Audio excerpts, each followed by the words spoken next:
Magandang araw po sa inyong lahat. Dasbia popular na sa abroad. Brent Manalo, napareact ngayon. Alamin po natin lahat yan dito sa ating video.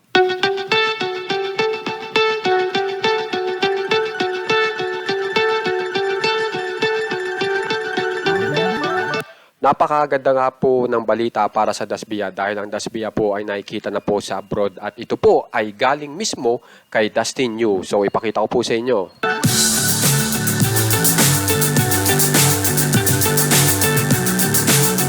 Kung mapapansin nyo, sa building ay may big screen at nakikita po natin dyan si Bianca de Vera. At yung building pong iyan ay nakatayo sa Korea, sa Seoul po. At pinapakita po dyan ang Dasbia.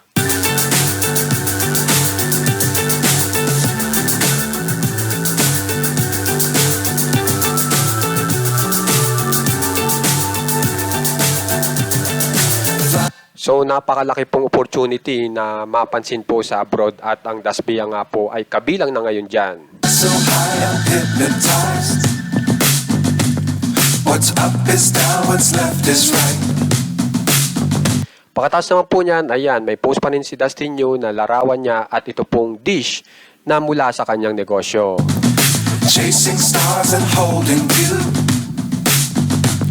I can't see the end, but we'll see it through.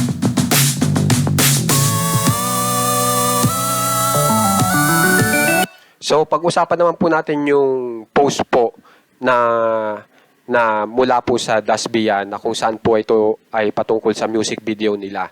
At pagka-post po nila niyan ay may mensahe po si Brent Manalo. Pero bago po yan, panuorin po muna natin ito pong bagong post mula sa Dasbia.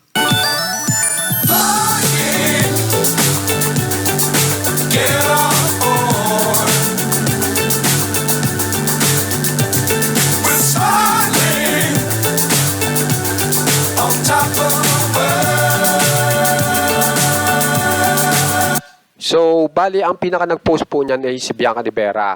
Tapos, ang nag-message pa nga po dyan si Dustin Yu na ang tawag ni Dustin Yu kay Bianca ay Kaka.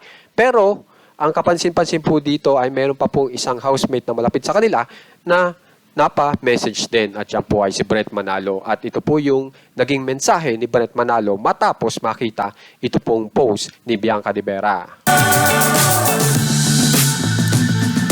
Dangerous times, don't fly too high. Be sure to keep the ground in. Kung mababasa nyo, ang pagkakasabi ni Brent Manalo ay tamis naman, kung saan ay halatang-halatang kinilig si Brent Manalo para kina Dustin Yu at Bianca de Vera. Fly forever if you keep it tight.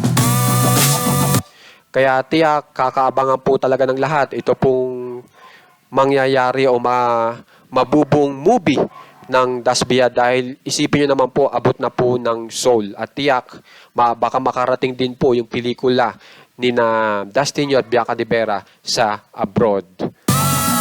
Love the world, but keep the sky on your mind. Kaya naman guys, kung gusto nyo po ma-update sa mga famous celebs ng Pinas katulad po ng Dasbia, subscribe na po kayo sa ating channel na Juan Katawa. Maraming salamat po sa mga nagsasubscribe, nag-share, at saka laging nandyan para sa ating mga videos. Get on.